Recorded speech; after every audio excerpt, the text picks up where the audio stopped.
Question क्या है, ना observer 1.5 metre tall is 28.5 metre away from the chimney. The angle of elevation of the top of the chimney is given from her eyes is 45 degree and what is the height of the chimney. Basically हमें height निकालना. पहली बात तो है ना, question क्या कह रहा है, हम थोड़ा सा डायग्राम से है ना समझते हैं.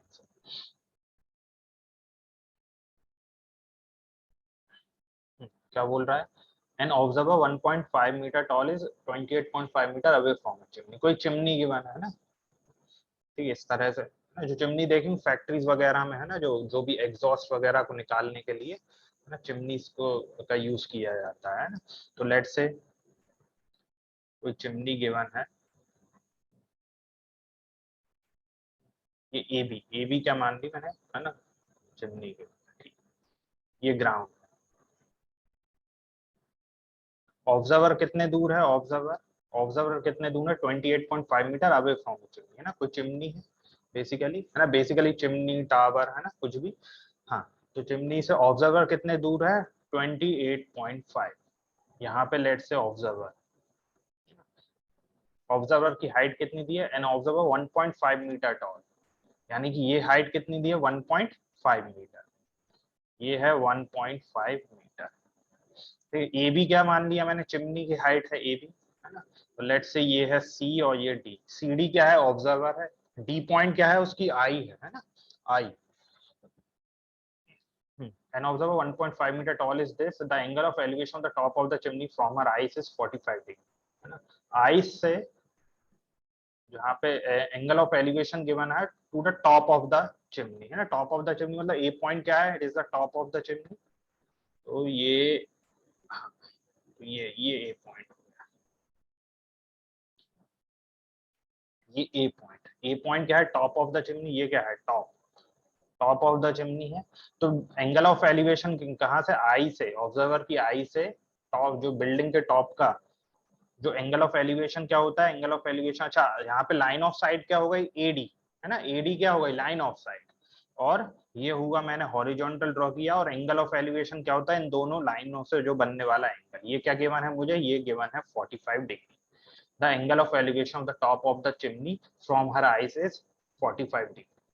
What is the height of the chimney. Basically हमें हाइट निकालना है ना. हाइट क्या, हाइट मतलब कि ए बी निकालना है. Let's say this point is ई है ना. हमें क्या निकालना है, ए निकालना है. ये क्लियर है, ये समझ में आया क्वेश्चन क्या बोल रहा है ना, क्या बोल रहा है, क्या निकालना है. ठीक है, क्लियर. हाँ, तो अब यहाँ पे क्या क्या है,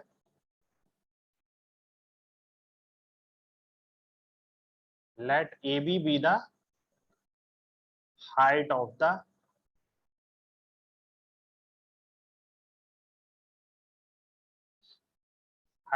chimney and C D B the observer, height of the observer या सिंपली ऑब्जर्वर. ठीक है. हाँ. तो ए बी, हाँ, यदि यहाँ से क्या है, C D will be equal to, C D क्या होगा यदि मैं देखूं. अच्छा, मुझे निकालना है क्या, ए. तो हाइट ऑफ द बिल्डिंग क्या होगी, height of the chimney, not building, chimney is nothing but equal to, it is A B है ना. ये बी द चिमनी.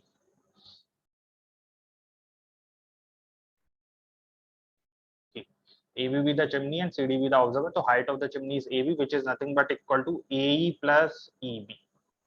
EB है ना. AE हमें नहीं पता और EB किसके बराबर होगा, EB किसके बराबर होगा, CD के. CD is equal to EB. तो AE is equals to 1.5.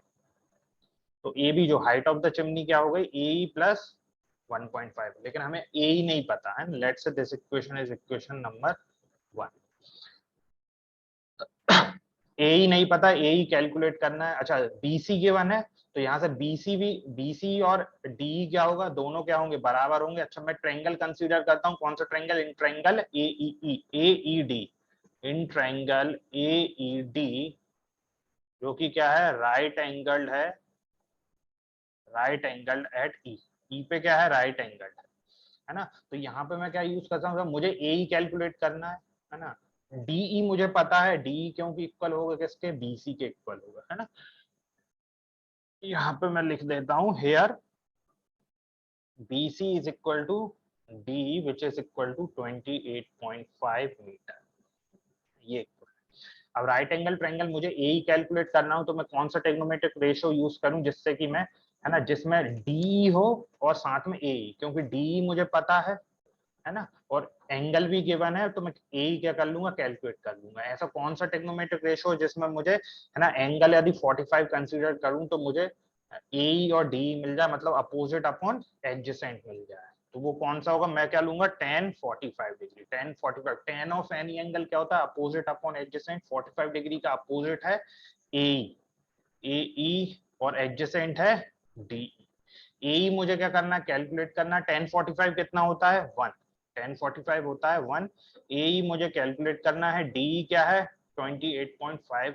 तो यहाँ से ए भी कितना आ गया, 28.5 मीटर, है ना। अब ए की वैल्यू मैं क्या करूंगा, put A equal to 28.5 metre in equation 1, है ना। इक्वेशन 1 में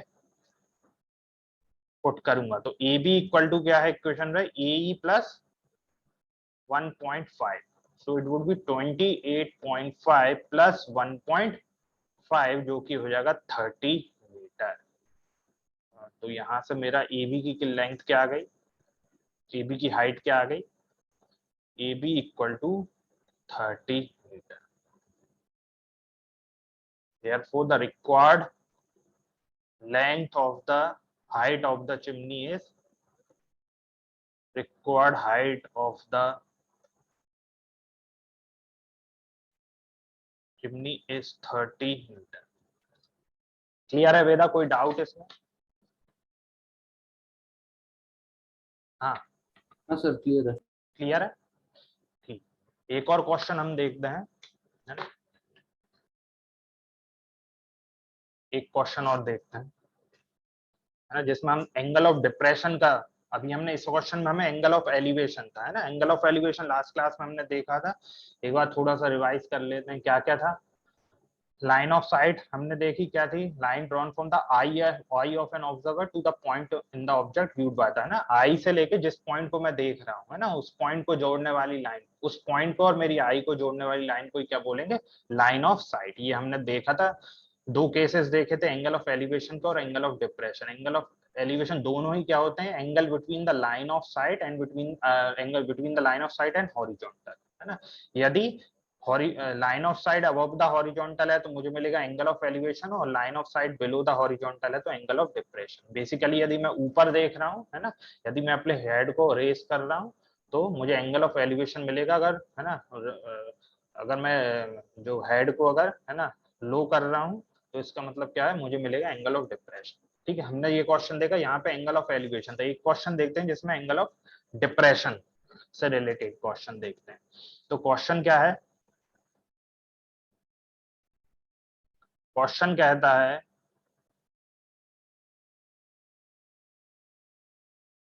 from the top of a 7 metre high building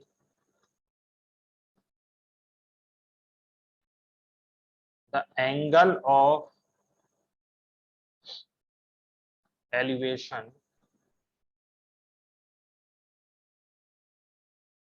of the top of a cable tower is 60 degree and the angle of depression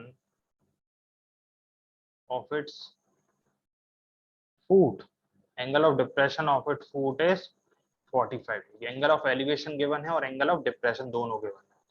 we have to find the, determine the height of the tower. हमें क्या calculate करना है, height of the tower calculate करना है ना। पहले तो इसको समझते हैं, डायग्राम से समझते हैं कि क्वेश्चन क्या है, कह रहा है। क्या कह रहा है, from the top of a 7 metre high building the angle of elevation of a top of a cable tower. ठीक है, एक कितनी 7 मीटर हाई बिल्डिंग गिवन है, ठीक है। लेट्स से ये बिल्डिंग मैं मान लेता हूँ, ये बिल्डिंग, ये ग्राउंड है, ये बिल्डिंग गिवन है ए बी, ए बी एक बिल्डिंग गिवन है, ठीक है ए बी। तो क्या बोल रहा है, फ्रॉम द टॉप ऑफ ए, मतलब ए पॉइंट से जो एंगल ऑफ एलिवेशन बन रहा है from the top of a cable tower, है ना। केबल टावर मैंने मान लिया क्योंकि अगर एंगल ऑफ एलिवेशन बना रहा है तो मतलब बिल्डिंग से तो ज्यादा हाइट होगी, ठीक है। ये कोई है केबल टावर, ये केबल टावर, ठीक। ये क्या बोल रहा है, from the top of a 7 metre the angle of elevation कितना गिवन है, एंगल ऑफ एलिवेशन गिवन है, ये गिवन है, मतलब top of a cable tower. तो लेट्स से केबल टावर है सी डी, तो सी क्या है, टॉप है केबल टावर का, angle of elevation from the top of a 7 metre high building कितना बन रहा है, 60 डिग्री, ये 60 degree, and the angle of डिफरेंशन of its foot, उसी, है ना, टॉप से ही, बिल्डिंग के टॉप से ही, ए बी क्या है बिल्डिंग, बिल्डिंग के टॉप से ही एंगल ऑफ डिप्रेशन बन रहा है केबल टावर के फुट पे, मतलब कि ये फुट क्या है, डी पॉइंट, ये, तो ये क्या है, ये बन रहा है एंगल ऑफ डिप्रेशन 45 डिग्री, है ना, हॉरिजॉन्टल से नीचे, ठीक है। अच्छा, जब एंगल ऑफ एलिवेशन बन रहा है तो लाइन ऑफ साइट क्या हो गई, ए सी, और जब एंगल ऑफ डिप्रेशन बन रहा है तो लाइन ऑफ साइट क्या हो गई, ए डी हो गई, ठीक। तो ये बन रहा है 45 डिग्री, और हमें क्या करना है, अच्छा ये बिल्डिंग की हाइट दी है 7 मीटर, हमें क्या करना है, height of the tower, tower क्या है सी डी, मतलब सी डी की हाइट निकालना है, let's say this point is सी, है ना। अब क्योंकि ए बी अगर 7 मीटर है तो ई डी भी क्या होगा, 7 मीटर, है ना, ईडी भी क्या होगा, 7 मीटर। तो let A B the 7 metre high building, है ना, ए बी क्या है, 7 मीटर हाई बिल्डिंग है, and C D B the cable tower, ठीक है, सी डी क्या है, केबल टावर है, ठीक है। और हमें क्या निकालना है, हाइट निकालनी है किसकी, टावर की, here A B equal to D which is equal to 7 metre, और height of the cable tower क्या होगी, height of the tower is nothing but equal to CD, which is equal to CE plus ED, और CE तो मुझे नहीं पता, ED कितना है 7, let's say this is equation number 1। तो बेसिकली मुझे बस CE, यदि किसी तरीके से CE पता चल जाए तो मैं इजीली कैलकुलेट कर सकता हूँ, है ना, height of the tower, CE calculate करते हैं। अच्छा, CE कैलकुलेट करने से पहले यदि मैं सी, क्योंकि मुझे अगर मैं ट्रायंगल कंसीडर करूं ए सी, इसमें क्या होगा, 60 डिग्री एक एंगल पता है ना, लेकिन एक और साइड नहीं पता, है ना। तो क्योंकि दो अननोन्स रहेंगे तो मुझे पहले एक साइड भी पता करनी पड़ेगी, तो मैं क्या करता हूँ, ट्रायंगल कंसीडर करता हूँ, लेट्स से कौन सा ट्रायंगल कंसीडर कर रहा हूं मैं, in triangle A E D, A E D right angle at E, है ना, ये क्या है, राइट एंगल ट्रायंगल बना रहा है 45 degree angle of depression given है, तो angle of depression 45 degree given है, तो tan 45 क्या मुझे मिलेगा, अगर मैं 45 डिग्री एंगल कंसीडर करता हूँ, tan of any angle opposite upon hypotenuse, opposite क्या होगा d, और हाइपोटेनियस क्या होगा a, d कितना है 7 एंड हाइपोटेनियस मुझे नहीं पता, ठीक है, और tan 45 होता है 1, तो 1 इक्वल टू 7 अपॉन ए ई, तो यहाँ से ए ई मुझे मिल गया 7 मीटर। अच्छा, अब ए ई मिल गया 7 मीटर, अब मैं अगर triangle A E C consider करता हूँ तो मैं इजीली सी की वैल्यू, है ना, कैलकुलेट कर सकता हूँ, क्योंकि एक एंगल पता है और एक साइड मुझे पता है, ठीक है। तो यहाँ से मुझे क्या मिल गया, यहाँ से मुझे ए ई की वैल्यू आ गई 7, ए ई की वैल्यू कितनी 7 मीटर आ गई। अब मैं कंसीडर करता हूँ कौन सा triangle, triangle A E C, in triangle AEC right angle at E, है ना, अगेन राइट एंगल है किस पे, E पे है।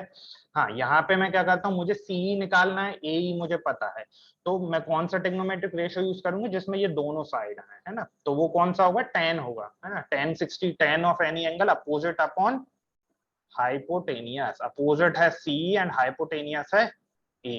tan 60 कितना होता है, tan 60 होता है √3, है ना, √3, और सी मुझे नहीं पता, ए मुझे पता है कितना 7, तो यहाँ से मेरा सी की वैल्यू आ गई 7 √3 मीटर, है ना।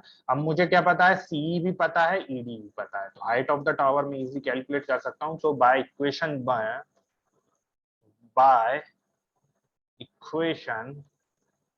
1 हाइट ऑफ द टावर क्या है, C D equal to CE plus 7।